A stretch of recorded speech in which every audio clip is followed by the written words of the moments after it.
Week 3 of the NFL preseason is just around the corner, and the Eagles will play host to the Baltimore Ravens. For anyone trying to make this 53-man roster, this matchup is absolutely clinical, but more specifically, there is a battle at wide receiver that just has to be addressed. We can already assume that the top 4 guys making the roster will be Alshon Jeffrey, Deshaun Jackson, JJ Arcega-Whiteside, and Nelson Agholor in the slot. But outside of those guys, it's an absolute free-for-all, and we don't know how many more can make the roster. At most, it's going to be 2, it could likely be 1, but who's got the lead going into week number 3? Who's got the most momentum, and who's got the most to do? My name is Liam Jenkins, and this is another episode of Eagles Film Room.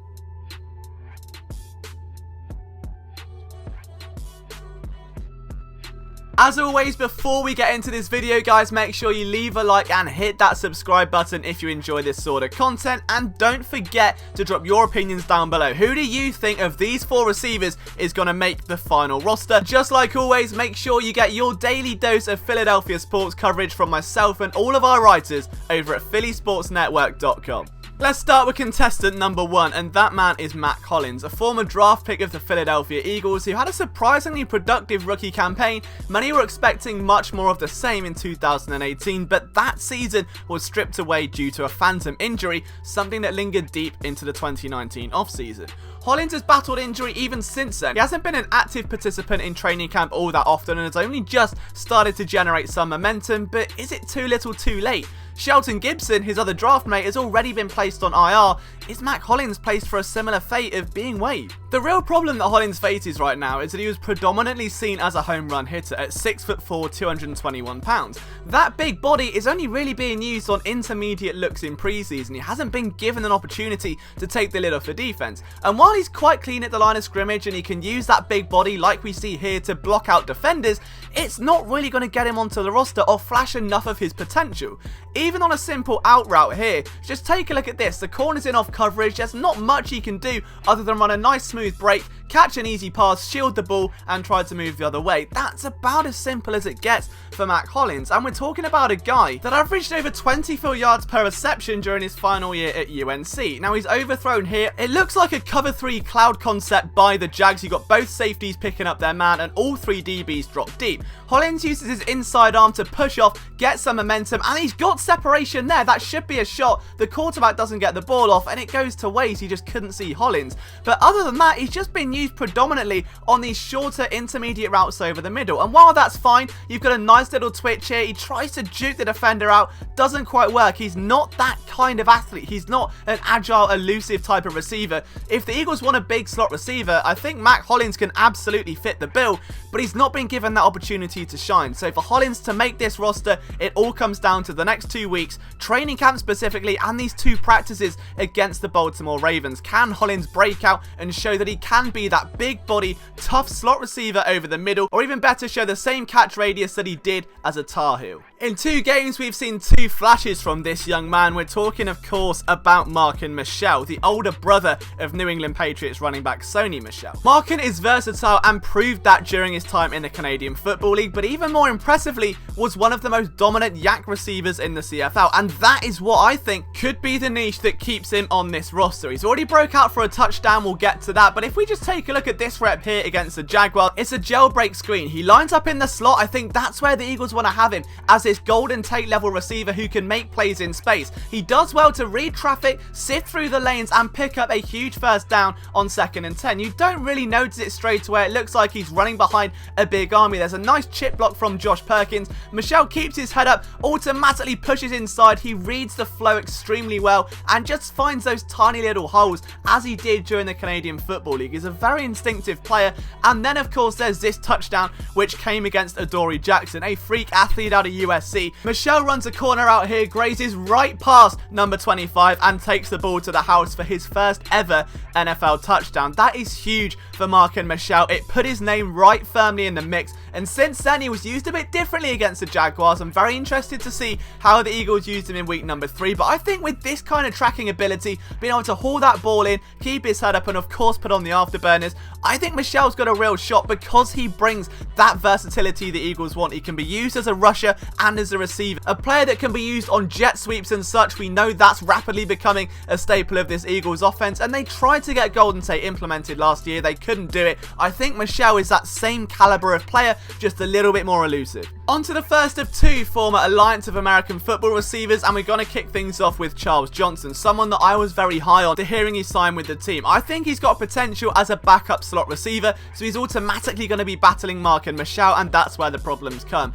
He had a case of the dropsies in week number 1, we'll get to that in just a little bit, but the veteran receiver who was first drafted by the Minnesota Vikings does still have some of that crisp route running potential. We'll see a nice example of that here against the Jacksonville Jaguars. Lined up in the slot, Johnson doesn't really have a perfect blend of speed and athleticism, but he's physical enough to win the stem of the route. He adjusts well to the ball here, but doesn't quite track it as well as you'd like to see, and if anything, I feel the ball was slightly underthrown here by Clayton Thorson, but he does well to use that inside arm to generate leverage, turns and looks for the ball nice and early. It's fantastic coverage by the Jags, but that is nowhere near the level of drop that we saw in week 1, and this time we did see a little bit more reliability from Johnson. He was used out of the slot predominantly. We're going to see a crossing route here. It's nice and simple, but this one interests me a bit because you're going to see a linebacker drop back, and Johnson just looks a bit slow. He looks forward and back and forward again, and I think he's very much aware of the situation. There was no way he was going to get that ball into space, and then he was used on a screen, and that was a drop against the Titans. I don't really think was his fault, but he's trying to do too much there. He takes a nice step, adjusts to it well. I think he feels the pressure really early and moves his legs before he's got possession of the ball. Too much going on, scared of the pressure coming down maybe, or at least aware of it, and the ball unfortunately counts as a drop. But then in that same game, he wasn't exactly helped by his quarterback. He runs a comeback here, and look at the amount of space he's got. It's a timing route. He shouldn't have to be leaping like a salmon to bring that ball in. It's a low snap, which certainly didn't help things to Cody Kessler, but at this point, Johnson turns around. The ball should be there. It's not. He did a great job of slowing down, getting compact, getting low. That's what you want to see out of a receiver in that situation, and on screens, he's got the ability to drive for a first down. I think he's got potential, but he's going to be one of those receivers that needs to show a little bit more in week number 3. This is a big week for Charles Johnson. As well to sell the early 9 route and break across the face of the corner to haul in that pass. That's a huge gain on 2nd and 8, and the intricacies of his route running are something that for me always stand out. Look at that. He goes deep. Nice little cut inside, turns and adjusts for the ball, hauls it into his chest, and immediately turns upfield. That's great instinctive play by Johnson. The second former AAF graduate is Greg Ward Jr., a man that is now in his 3rd season trying to crack this Eagles roster. The Birds obviously like what they've seen out of Ward, otherwise he wouldn't be here now. But the former Houston quarterback, I think, has arguably looked the best he has since donning a midnight green jersey, and this is still a big preseason for him as well. Luckily for Ward though, he broke out last week with a touchdown. Now the question is, where would the Eagles use Ward Jr.? They used him out of the slot here. Now the ball didn't go his way, but look at the difference in route running compared to the other receivers.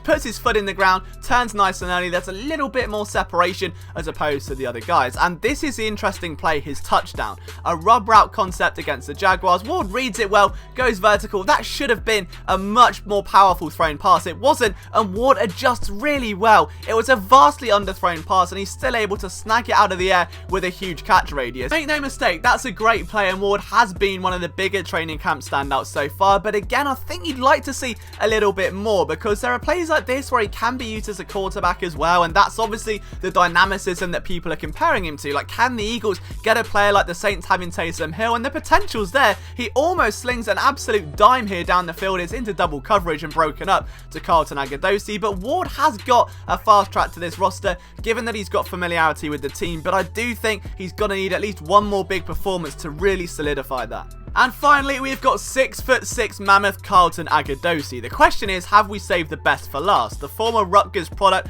I think, has performed very, very well during preseason. Had a bit of a quiet training camp, but he's making a lot of noise at the perfect time, especially when some of the other receivers are beginning to topple off this order a bit here. What really stands out is how Agudosi uses that frame. Number 14 shields the ball so well. He's not going to be this loaf of like a Dorial Green Beckham type receiver. He's very much aware of the skill set he brings and how defenders are going to play him. So look at this, a simple slant, stays nice and high. He doesn't get compact for the ball, but then at the right time does, bends over. There's no way even the longest corner is getting his arms into that plane. Great play by Carlton Agudosi. The other obvious aspect is that being 6'6", you're going to get a lot of pass interference calls, especially in preseason, and that bodes very, very well for the Philadelphia Eagles. And if you can imagine a red zone package of Alshon Jeffrey, Zach Ertz, Dallas Goedert, and either Arcega-Whiteside or Agudosi, who's 6'6", like keep mentioning, you can see why the Eagles would want to keep him around if he can really force his way onto the roster here. Like, that's blatant defensive pass interference. You're going to see plenty of those. And there are a couple of plays where he has a drop as well, and it's not the end of the world. This one in week 1 against the Titans, I think Thorson may have put a bit too much mustard on that. It didn't really end up probably where he intended. You can see the plane that he's got to work with, though. It's off coverage down the bottom of your screen, turns and looks for the ball very nicely. The ball comes his way, and I don't know if he just maybe was a little bit out of reach, but it's hard to overthrow a 6'6" guy. Maybe that was a little bit more on Agudosi than we like. But when he makes plays like this 1 week later, it's hard to really question a catch radius, isn't it? Like, that is just a remarkable catch in every sense of the word. If we break this down, the actual route running is very good. He's physical through the stem of the route, bullying his way into a pocket of space, and I think the corner just breaks a bit early. He's turned and looked for the ball, thinking it's all probably safe, and Agudosi just very aware, tiptoe, bit of toe drag swag. You can't complain at that. That is, in my opinion, the catch of the preseason. Like, look at the elegance for a guy of that size and that frame. You don't see that very often. And then you've got things like this. It's so subtle of how he gains separation at the line of scrimmage, but I want you to watch very closely the first couple of steps of this route. You can obviously see the height advantage, but he uses his hands well. Inside arm just used to push his way into assertion, and look at that. The corner has got no chance. The ball was overthrown, but what really stood out, it is so intricate. Watch the first step of this play. Just shakes the cornerback out of his skin, makes him really have to set those feet and then build up, whereas Agudosi can pull back and then let it rip like a Beyblade. Just look at that. That false first step makes the corner set his feet. He has to then put hands on. Agudosi can then create separation. And do you know what? I really like this guy. I think the Eagles are trying to look for size over speed. That's why you've got Arcega-Whiteside. But it's why Agudosi is even around to begin with. So why wouldn't the Eagles go all in on that for that WR5? Why not make some red zone nightmare formations here using him? I think at the minute he may have the inside track to making this roster, but who do you guys want to see make this roster? Is this the end of the Matt Collins era? Are we going to see the CFL product Mark and Michelle come on? Will it be one of the 2 Alliance of American Football graduates? I need you guys to let me know down in the comments. Who are you watching in week number 3? From myself, Liam Jenkins, you can follow me on Twitter at LiamJenkinsPSN. I'll see you soon.